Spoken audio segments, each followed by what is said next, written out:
웰컴 백 밀리티의 오하로 어서오세요. 오늘은 2020 수능특강 영어 유형편 14강의 3번과 4번 문제를 같이 보도록 하겠습니다.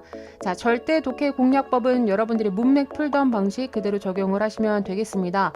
그런데 선생님이 지난번에 문단 속에 문장 넣기에서 특별히 주의해야 하는 이 주의사항이 있다라고 말씀을 드렸어요. 그게 뭐였더라? 그렇죠. 일단 주어진 문장에 단서가 있을 수도 있고 없을 수도 있습니다. 그런데 만에 하나 거기에 단서가 없을 경우에는 오지선다형에서 첫 단어를 체크하라는 말씀을 제가 드렸을 거예요. 그 부분을 참고하시면서 그럼 오늘 수업에 해당되는 14강의 3번 문제 같이 풀어보도록 하겠습니다. 사실 이번 지문 난이도가 그렇게 어렵지는 않았어요. 왜냐하면 선생님이 이 문제를 푸는 것의 가장 핵심은 뭐다? 일단 주어진 문장 정확하게 파악을 해서 우리가 단서가 있다면 단서를 체킹.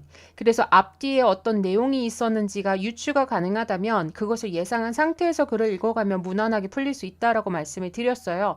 여기서는 지금 수업 기간 동안에요. 그 수업하는 동안에. 그러니까 여기 앞에서는 아 수업이 진행되고 있었구나 라고 이제 우리가 예상을 하는데 문제는 그렇다고 해서 무조건 수업이라는 어떤 특정한 단어를 가지고 고르면 안 돼. 이 수업 시간의 특징적인 것을 우리가 찾아야 되는데 여기에선 어떤 특징을 가지고 있냐면 학생들이 할당된 사각형 안에 앉아 있었다라는 얘기가 나옵니다. 이거는 뭘 의미하는 거예요? 학생들에게 사각형 안에다가 앉히게끔 했구나라는 어떤 액션이나 설명이 나와야 된다고. 그런 상태에서 여러분들이 쭉 그냥 읽었을 때, 자, 어디에서 이제 포인트가 보이냐면 3번 뒤에서부터 이 저자의 고등학교 경험이 나옵니다. 그리고 거기 고등학교 선생님 중 한 분이 교실에 있는 가구를 전부 다 치운 다음에 테이프로 뭐를 표시했냐면 작은 사각형 면적을 이제 표시를 했다라고 얘기를 하죠. 자, 그러면 사각형 얘기가 나왔으므로 3번 이전에는 답이 될 수 없구나라고 우리가 생각할 수 있을 거고요. 문제는 학생들을 거기에다가 앉혔다라는 얘기를 하지는 않았지만 4번에서 갑자기 주어가 위가 나왔어. 선생님이 아니라 이 위는 나를 포함한 그 당시 고등학교 학생들을 얘기를 할 겁니다. 그래서 우리가 애썼다고 하죠. 그 수업 기간 동안 내내 모아도록 참아내려고 우리가 애썼다라는 말이 나옵니다. 그러면 여기서 갑자기 아이들이 왜 참아내려고 애썼지? 아, 그 작은 사각형 안에 애들이 앉아 있었어야 됐기 때문이구나 라고 여러분들이 파악을 하실 수 있습니다. 더불어서 뒷문장까지 쭉 읽었어도 내용이 다 이해가 가능한 그런 지문이라고 보여지죠. 3번 지문은 가볍게 정답 체킹하고서 바로 이제 어휘로 넘어가도록 하겠습니다. 우리 학생 여러분들 정독 예습 전부 다 해오셨죠? 이번 같은 경우에도 어휘가 그렇게 막 생소하지는 않았던 것 같아요. 근데 첫 번째, 콜텍스가 대뇌 피질이라고 되어져 있는데 이 대뇌 피질이 뭔지를 안다면 조금 더 이해하기가 쉽지 않았을까? 왜냐하면 사실 이 첫 문장과 두 번째 문장에서 이미 주제가 다 나온 그런 지문이 되겠습니다. 대뇌 피질은 일단 첫 번째, 여러분들 대뇌하고 손에 얘기 들어보셨죠? 그 대뇌에서 회백색을 띤 얇은 층을 나타내요. 근데 얘가 왜 중요하냐면 이곳에 신경세포가 다량으로 분포가 되어져 있습니다. 즉 고도의 지적 기능을 담당하는 곳이라고 보여집니다. 그래서 고도의 지적 기능을 담당하는 그 대뇌 피질의 효율성을 줄일 수가 있다. 무엇한다면 그 감정의 정도가 너무 지나치거나 너무나 적다면 이란 내용이 나오죠. 그래서 이 감정의 정도와 뭐가 관련되어져 있다? 어떤 지적 기능을 담당하는 곳과 관련이 되어져 있는 거구나. 과학적으로 증명이 되어진 부분이구나. 라고 우리가 예상을 할 수가 있을 거고요. 사실은 선생님 여기서 제일 보고 싶었던 게 afford야. 지금 뭐라고 되어져 있어요? 제공하다. 근데 여러분들 원래는 뭐라고 알고 있죠? afford to 뭐뭐 할 여유가 있다 라고 우리가 보통 요렇게 많이 외웠을 겁니다.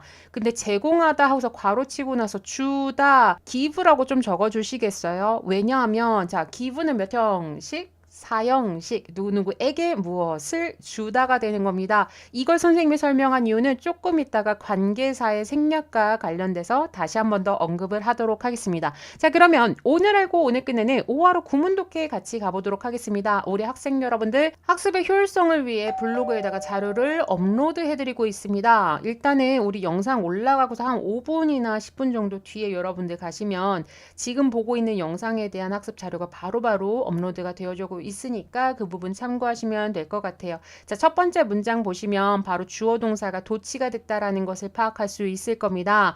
왜냐면 there로 시작을 했기 때문에 이 부분을 보시면 최적의 감정 수준이 있다라는 건데 대체 감정 수준이 어디에 최적화됐다라는 것인지 그 조건이 나와야 될 것 같죠? 여러분들 뒤에 관계사절을 확인하시면 바로 우리 학습 증진에 있어서 필요한 감정의 최적 수준이 있다라는 내용입니다. 그러니까 여러분들이 학습을 효율성을 증진시키는 데 있어서라고 해석을 하시면 훨씬 더 이해가 쉬울 것 같아요. 그 부분에 대한 부연 설명이 두 번째 문장에서 나옵니다. 여러분들 여기에 보이지 않는 명사를 빨리 찾아주셔야 돼요. 앞에서 수준 얘기가 나왔었고요. 그 정도에 해당되는 much와 little이 나왔습니다. 그럼 여러분들 이 뒤에는 뭐가 생략됐다? 그렇죠. level of emotion이 생략이 됐다라고 보셔야 돼요. 그래서 지나치게 낮은 수준의 감정, 은이 주어예요. 자, 그래서 우리가 정도를 나타내는 much나 little은 세수가 없으므로 동사가 단수 취급이 되었습니다.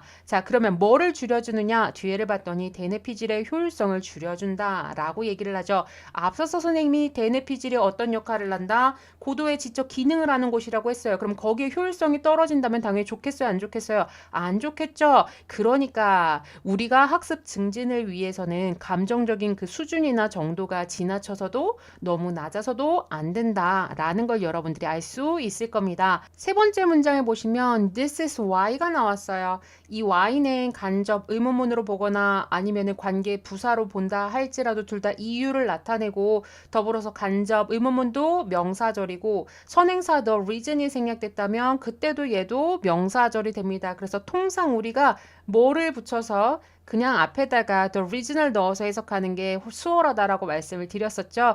얘가 간접 의문문이 됐건 관계 부사가 됐건 여기서는 크게 중요하지는 않아 보입니다. 자, 그러면 이것은 이유인데 어떤 이유냐면 영화나 책이나 음악 이가 주어예요. 자, 그리고 나서 이 세 가지를 수식해주는 주격 관계대명사를 한번 볼까요? 감정을 유발시키는 영화, 감정을 유발시키는 책, 또는 음악, 은이 주어고 그 다음에 are 다음에 remembered까지가 이제 동사가 이루어지고 있죠. 쉽게 기억이 되어지는 이유가 바로 이러한 것들 때문이다 라고 여러분들이 쉽게 해석할 수 있는 지문입니다. 네 번째 문장 보도록 할게요. 가장 좋은 수업, 그러니까 우리 인생에서 또는 교실에서의 가장 좋은 수업들은 바로 뭐 하는 것이다? 감정을 유발하는 것이다 라는 말을 지금 어떻게 바꿨냐면 당신을 웃거나 생각하거나 울게 만들어주는 것입니다. 이거를 달리 말하자면 앞에 얘기했었던 trigger emotion을 대신한다라고 보실 수가 있겠죠. 더불어서 지금 laugh, think, cry가 전부 다 동사 원형이 나온 것을 보아하니 make 사역동사 같이 챙겨주셔야 되겠습니다. 다섯 번째 문장이요. 그것에 대한 본인의 경험 얘기를 할 거예요. 내 고등학교 선생님들 중 한 분이 아까 우리 문제 풀었던 부분 자 제거했습니다. 모든 가구를 교실에서 제거를 한 다음에 동사가 두 번째 동사 나오는 거죠. 테이프가 동사일 때는 테이프로 표시하다, 테이프를 붙이다라는 뜻을 가지고 있어요. 여기서는 테이프로 표시를 했죠. 작은 사각형 면적을 표시를 했습니다. 바닥에다가 그리고 나서 이제 대시 나왔네. 자 여기에서 가리키는 선행사는 여러분들이 floor가 아니라 앞에 있었던 작은 사각형 면적이 선행사다고 보셔야 됩니다. 즉 그 작은 사각형 면적은 무엇을 나타내고 있냐면 공간의 양을 나타내고 있죠. 더불어서 오랜만에 나왔어요. 자 명사와 명사가 연달아 나왔습니다. 이 사이에 여러 가지 생략할 수 있는 것들이 있는데 선생님이 일단은 후보를 보여드릴게요. 여기에는 관계대명사 which가 생략됐다 아니면 space를 가리키는 관계부사 where이 생략됐다. 여러분들은 뭐라고 생각하시나요? 당연히 뒷문장 완전 불완전 여부를 따지셔야 되는데 뒤에 지금 주어가 나왔어. 그 다음에 동사가 was afforded 수동태 나왔다. 선생님 여기 완전해요. 그래서 where이 답이에요. 하면 된다 안 된다? 안 된다. 자 여기에서 아까 선생님이 어휘에서 그래서 설명을 드렸습니다. 이 afford가 자 뭐뭐할 여유가 있다 afford to를 물어보는 것이 아니라 제공하다란 뜻으로서 누구누구에게 무엇을 주다라는 사용식으로 여러분들이 기억을 하시라고 말씀을 드렸고요. 더불어서 이 문장에서는 수동태가 됐기 때문에 사용식에서 사명식으로 전환이 되어졌다라고 여러분들이 보시면 되겠습니다. 고로 여기에는 아직도 여전히 목적어 하나가 없다라고 여러분들이 파악을 하셔서 이 자리에는 목적격 관계대명사 대시 생략됐다 또는 위치가 생략됐다라고 보실 수 있고요. 자, 그리고 나서 이 지문은 수식어가 굉장히 깁니다. 자, 이 transporting은 또 누구를 꾸며주냐면 바로 앞에 있는 ships를 꾸며주죠. 그래서 뒤에부터 좀 보자면 아프리카에서 미국으로 그 노예들을 운반하는 배에서 한 명의 노예가 제공받는 그 공간의 양을 나타내는 작은 사각형의 면적을 우리 선생님이 어디에다가 바닥에다가 테이프로 표기했다라고 여러분들이 해석할 수 있는 부분이죠. 자, 그리고 나서 during the lesson 그 수업이 있는 동안에 학생들은 were seated 앉아 있었습니다. 자, 그리고 나서 여기 여러분들 별표 좀 오랜만에 나와서요. 참고적으로 얘가 왜 수동태가 됐는지 빨리 생각해 보세요. 자, 일단은 선생님이 이전에 헷갈리는 자동사와 헷갈리는 타동사를 구별하는 방법을 알려드렸어요.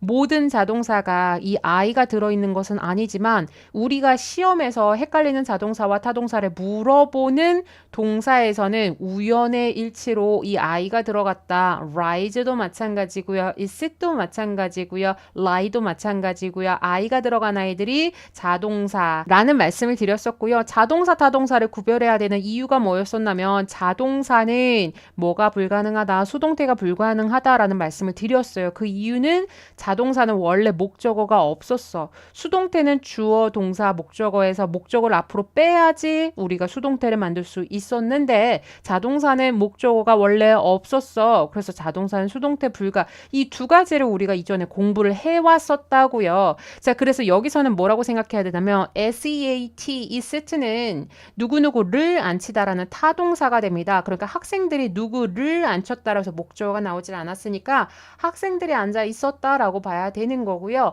그 다음에 하나만 더. 선생님 그러면 자동사 써서 그냥 이렇게 진행으로 써도 되지 않나요?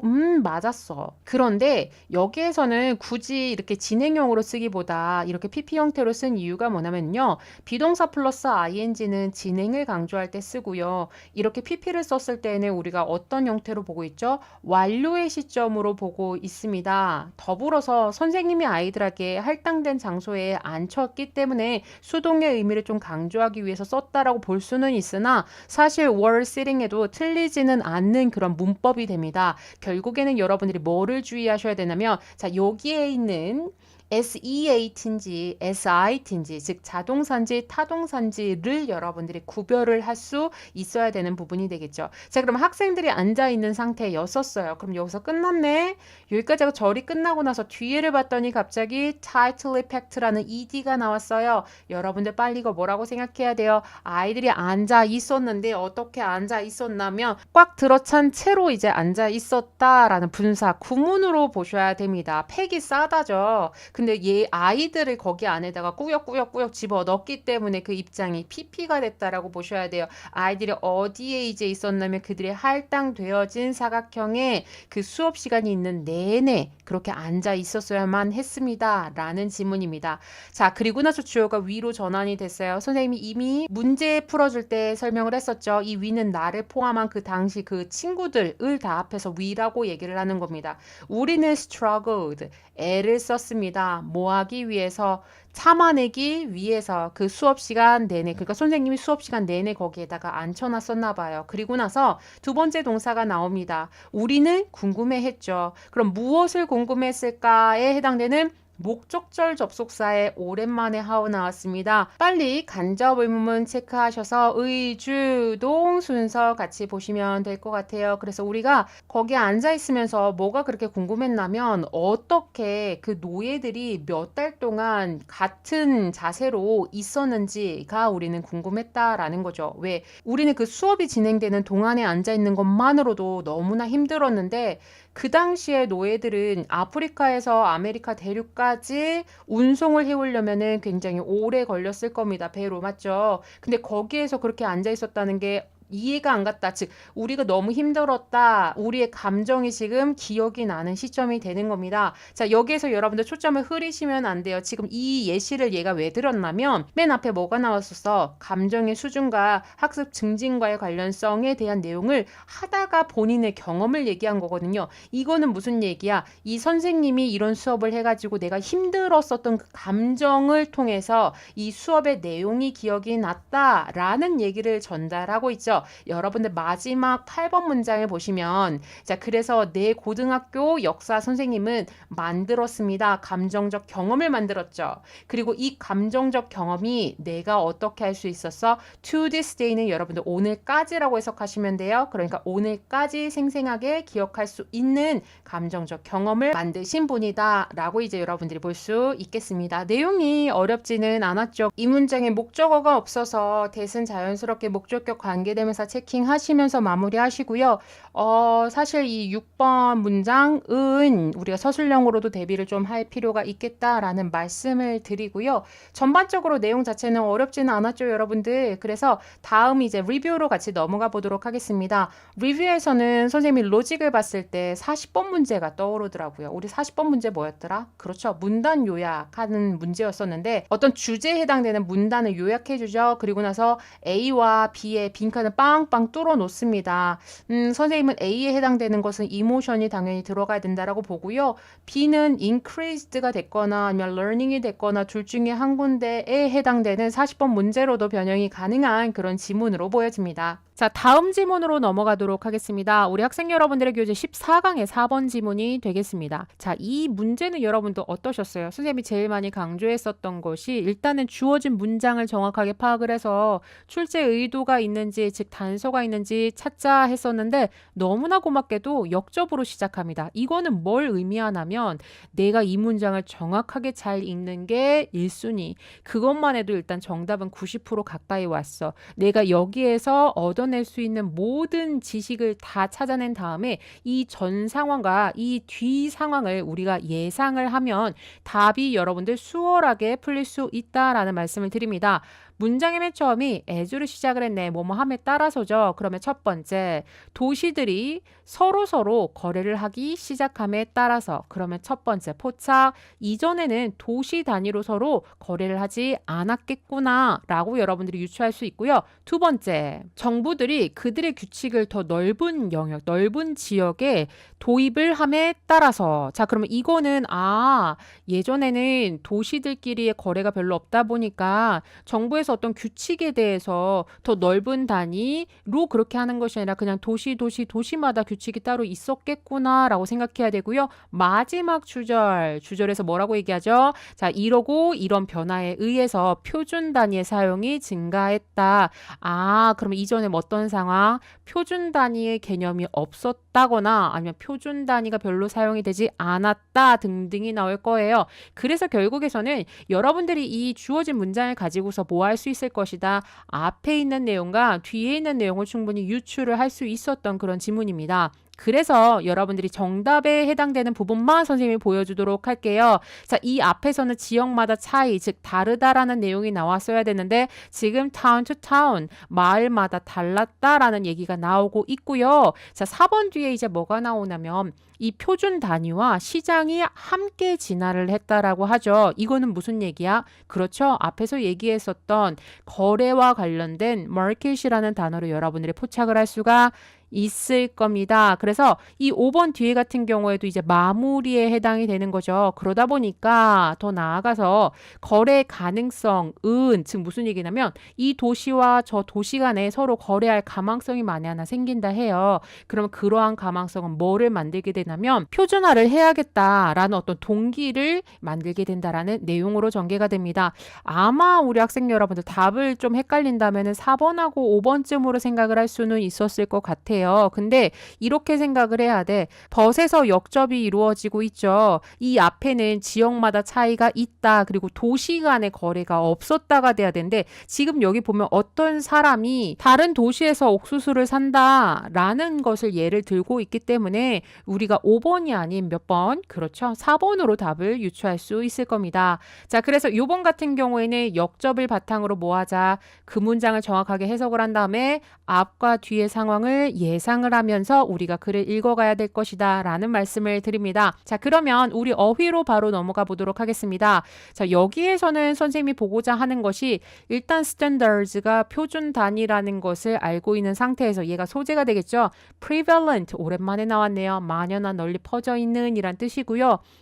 우리 학생들이 조금 헷갈릴 만한 3개만 찝을게요. 첫 번째, subscribe to. 원래 일반적으로 여러분들 무슨 뜻으로 많이 알고 있죠? 그렇죠. 구독하다, 가입하다, 신청하다. 근데 여기서는 무슨 뜻으로? 동의하다라는 뜻도 가능합니다. 그 다음 두 번째, impose가 여러분들 원래 부과하다라고 훨씬 더 많이 알고 있을 거예요. 맞죠? 어떤 벌금을 부과하다 같은 거, 여기에서는 시행하다, 도입하다가 되는 거고요. 마지막으로 부탁하건대 인센티브 제발 좀 뜻 좀 외워주세요. 우리 학생 여러분들이 인센티브는 그냥 인센티브라고 해석을 하더라고.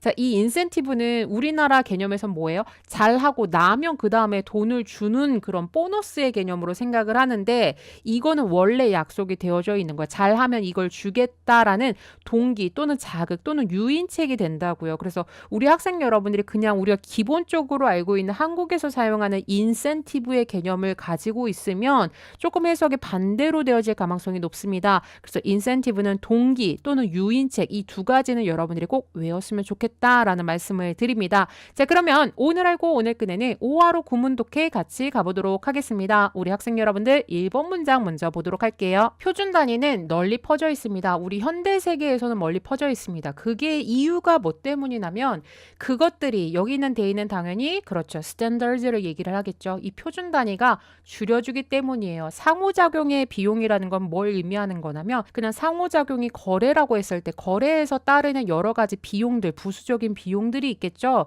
그런데 그런 비용에 대해서 표준 단위를 가지고 있다면 그 비용 자체를 줄여줄 수 있다라는 것을 의미합니다. 그런데 이 상호작용에 대한 조건이 하나가 있어요. 여러분들 생각해 보세요. 만에 하나 표준 단위가 서로 다른 사람들이라면 표준 단위가 있어 봤자겠죠. 맞죠? 그래서 여기에선 지금 뭐라고 얘기하냐면 이 them도 마찬가지 standards예요.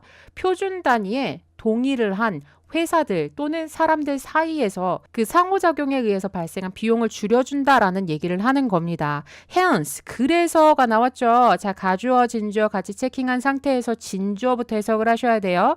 이 표준 단위가 co-evolve, 무엇하는 것을 보는 것, 여기에서 C, 지각동사 포착하셔야겠죠. 그래서 당연히 이 자리에 동사 원형 온다 같이 보시면 되겠습니다. 그러니까 한마디로 이 표준 단위가 무엇과 함께 진화하는 것, 시장과 함께 진화한다라는 것이 당연히 예측 불가한 것이 아닙니다. 즉 당연히 예상이 가능하다 이런 얘기를 하고 있는 거죠. 그리고 이제 세 번째 문장 보실까요? 많은 사람들은 놀랍니다. 그리고 나서 to learn 투부정사 나왔네. 여러분들 그거 아시죠? 만나서 반가워 했을 때 nice to meet you 또는 happy to meet you 여기에서 내 기분이 nice하고 해피한 이유는 뭐였기 때문에 to meet you 너를 만났기 때문에 내 기분이 그렇게 좋은 거예요. 자, 즉 무슨 얘기냐면 투부정사가 이렇게 바로 앞에 뭐가 있을 경우 감정을 나타내는 형용사가 있을 경우에 우리는 그 감정의 원인, 즉 감정 형용사를 수식해주고 있기 때문에 부사적 용법으로 보는 거 기억나시죠? 그러면 여기서 뭐라고 해석해야 될까요? 많은 사람들은 learn that 데디아를 알게 되어서 놀랐다. 이렇게 보시면 되겠습니다. 그럼 대절을 한번 볼게요. 일단 주어는 어디에 있다? measures가 이제 주어가 되는 겁니다.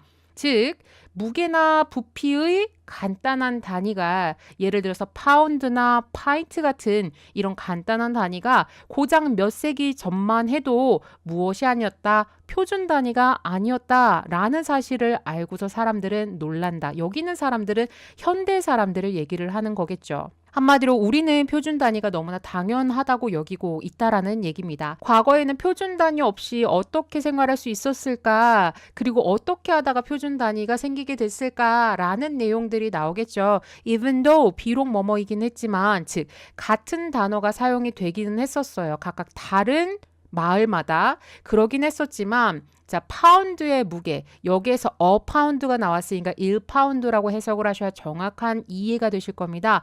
자, 그러면은 파운드란 단어를 쓰기는 썼었어. 각각 다른 마을에서도 쓰기는 썼었는데 문제는 그 1파운드의 무게의 개념이 뭐했다? 달랐다는 거죠. 마을마다. 자, 그리고 그 다른 정도가 때때로는 어느 정도까지 달랐냐면 무려 4배나 될 정도로 달랐다라고 합니다. 자, 그러면 어떤 역접이 나와야 그 변화가 생기겠죠. 당연히 역접을 나타내는 벗을 찾아주셔야 돼요. 우리 아까 했었던 부분이네. 그럼 조금 빨리 넘어가도록 할까요? 도시들이 시작했죠. 서로 거래를 하기를 시작했어요. 더불어서 정부도 마찬가지로 뭐 하기를 시작했죠. 그들의 규칙을 더 넓은 지역에 시행, 즉 도입을 하기를 시작을 했습니다. 그럼에 따라 여기까지가 종속절이었었죠. 당연히 이제 주절 가셔야 돼요. 여기서 핵심이 이제 전환이 되는 포인트 그때 이제 표준 단위의 사용이 증가를 했다. 이렇게 여러분들이 보실 수가 있겠습니다. 그럼 당연히 그 뒤에는 그 뒷상황이 나와야 할 겁니다. 자, co-evolution. 여기서는 co가 나왔으니까 뭐라고 해석하셔야 돼요? 진화를 같이 했다. 선생님이 앞서서도 얘기했죠. 여러분들 해석하기 어려운 추상명사, 동명사 이런 것들은 서술어로 해석을 하시라고. 그러면 여기서는 뭐라고 해석을 하시면 되냐면 이런 표준 단위와 시장이 함께 진화하는 것을 easy to understand, 이해하기 쉽다라고 여러분들이 보시면 되겠습니다. 여기도 마찬가지 to understand가 바로 앞에 형용사 easy를 꾸며주니까 여기서도 부사적 용법으로 쓰였죠.